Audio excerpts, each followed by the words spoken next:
Si Xavier Lucero ay tina-target ng maraming koponan sa Taiwan Professional Basketball League. Isang agent na na-certify ng FIBA ang nagsabing maaari siyang kumita ng humigit kumulang $12,000 buwan-buwan, kasama ang mga perks at bonus. Si Lucero ay kasalukuyang sumisikat na bituin sa Magnolia Hotshots. Pumirma na si Navarro sa Korea. Hinaharap naman ngayon ng Magnolia ang hamon sa kontrata ni Lucero. Pumirma na nga si Navarro ng isang taong kasunduan sa Busan KCC Eagles ng Korea, matapos ang isang nakaraang hakbang ay harangin ang kanyang kontrata sa Gilas Pilipinas. Ang kanyang bagong kontrata ay nagbabayad ng humigit kumulang 1.3 milyon kada buwan, mas mataas kaysa sa karaniwang sweldo ng PBA.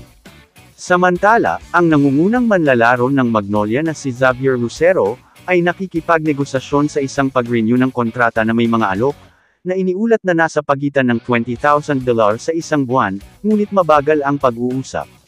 Ang Magnolia ay nahaharap sa pressure na umunlad pagkatapos ng mga taon na walang kampyonato, na may mga pagbabagong inaasahan sa ilalim ng bagong coach na si L.A. Tenorio. Handa naman ang Magnolia na ialok kay Xavier Lucero, ang maximum na kontrata para pigilan siya, sa paglalaro sa ibang bansa. Si Xavier Lucero, na napapabalitang niligawan ng isang Korean Basketball League club, ay maaaring magpasya na lamang na manatili sa Hotshots, na magbibigay sa bagong head coach na si L.A. Tenorio ng isang kinakailangang shot sa team bago ang 50th season ng PBA. Ngunit sa pag-anunsyo ng Red Boosters ng desisyon na ibalik si Renz Abondo sa fold para sa bagong season campaign, tila tinalikuran na ng Korean side ang paghabol sa serbisyo, ng dating University of the Philippines forward.